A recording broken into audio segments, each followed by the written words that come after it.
மீகா 5ஆம் அதிகாரம். சேனைகளுடைய நகரமே, இப்போது தண்டு தண்டாக கூடிக்கொள். நமக்கு விரோதமாக முற்றுகை போடப்படும். இஸ்ரவேலுடைய நியாயாதிபதியை கோலினால் கன்னத்திலே அடிப்பார்கள். எப்பிராத்தா எனப்பட்ட பெத்லகேமே, நீ யூதேயாவிலுள்ள ஆயிரங்களுக்குள்ளே சிறியதாய் இருந்தும் இஸ்ரவேலை ஆளப்போகிறவர் உன்னிடத்தில் இருந்து புறப்பட்டு என்னிடத்தில் வருவார். அவருடைய புறப்படுதல் அநாதி நாட்களாகிய பூர்வத்தினுடையது. ஆனாலும் பிரசவிக்கிறவள் பிரசவிக்கிற மட்டும் அவர்களை ஒப்புக் கொடுப்பார். அப்பொழுது அவருடைய சகோதரரில் மீதியானவர்கள் இஸ்ரவேல் புத்திரரோடும் கூட திரும்புவார்கள். அவர் நின்று கொண்டு கர்த்தருடைய பலத்தோடும் தம்முடைய தேவனாகிய கர்த்தருடைய நாமத்தின் மகத்துவத்தோடும் மேய்ப்பார். ஆகையால் அவர்கள் நிலைத்திருப்பார்கள். அவர் இனி பூமியின் எல்லைகள் பரியந்தமும் மகிமைப்படுவார். இவரே சமாதான காரணர். அசிரியன் நம்முடைய தேசத்திலே வரும்போதும் நம்முடைய அரண்மனைகளை மிதிக்கும் போதும் 7 மேய்ப்பரையும் மனுஷரில் 8 அதிபதிகளையும் அவனுக்கு விரோதமாக நிறுத்துவேன். இவர்கள் அசிரிய தேசத்தையும் நிம்ரோதின் தேசத்தையும் அதனுடைய வாசல்களுக்கு உட்புறமாக பட்டயத்துக்கு இரையாக்குவார்கள். அசிரியன் நம்முடைய தேசத்தில் வரும்போதும்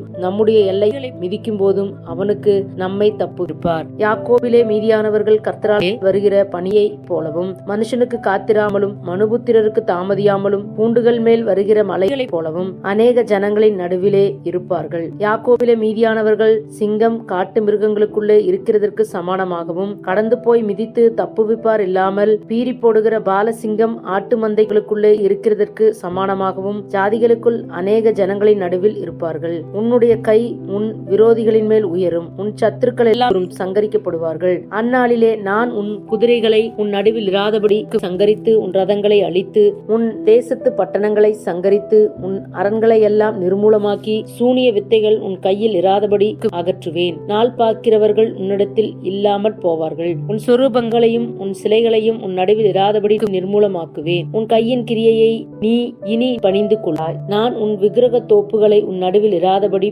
பிடுங்கி உன் பட்டணங்களை அழித்து செவிகொடாத புறஜாதிகளிடத்திலே கோபத்தோடும் உக்கிரத்தோடும் நீதியை சரி கட்டுவேன் என்றார் என்பதே ஆமென்.